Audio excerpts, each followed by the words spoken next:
పంచాలని అమృత చర్య అందరికీ అందుబాటు కావాలని పొదిగెను ఒక స్మృతి తురాయి హిమవన్నగమకుటంలో వందనమో ప్రియమేదిని ఇందుకళ నిశ్యంతిని వందనమో జనయిత్రి సుందర భారత ధాత్రి వందనమో జనయిత్రి.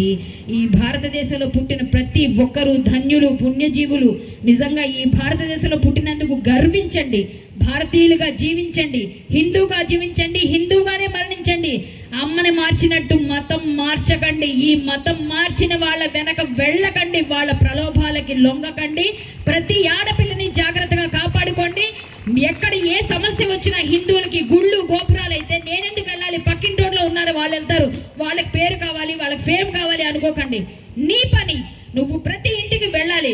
ప్రతి ఆడపిల్ల గాజులు బిగించి, చేతులు బిగించి నడుం కట్టాలి. గుడి కోసం, బడి కోసం, నీ ఇంటి కోసం, నీ ఆడపిల్ల కోసం, నీ తల్లిదండ్రుల కోసం, నీ తాలూకా సంస్కృతి సంప్రదాయాలు కాపాడడం కోసం ప్రతి ఒక్కరు ఇది మరచిపోవద్దు.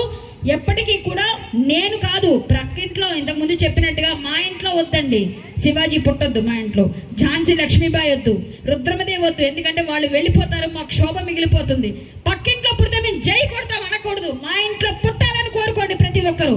ఇది మనం భారతీయులు అందరికీ కూడా ఇది ఖచ్చితంగా గర్వకారణంగా ఫీల్ అవ్వాలి తప్ప మనందరం కూడా వాళ్ళు పుట్టినందుకు ఫీల్ అవ్వకూడదు.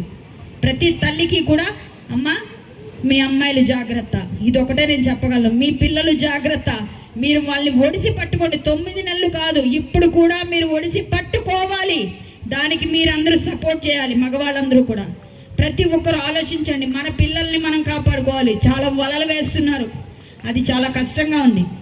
ఎవ్వరు కూడా మన ఇంటి ముందుకు ఎవరైనా వచ్చారనుకోండి మతం మార్చడానికి, ముందు బొట్టు పెట్టి గాజులేసి పంపించండి వాళ్ళకి.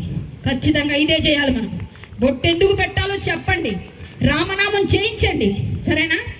జై బోలో రాజా రామచంద్ర ప్రభుకి, సీతామాయికి, లక్ష్మణ స్వామికి, జై బోలో ధీర వీర శూర పవన సుత హనుమానికి, సియావరు రామచంద్రకి, రాధాపతి కృష్ణ చంద్రకి, గౌరీపతి చంద్ర చూడకి, పవన సుత హనుమానికి, తపోవను జ్ఞానానందకి.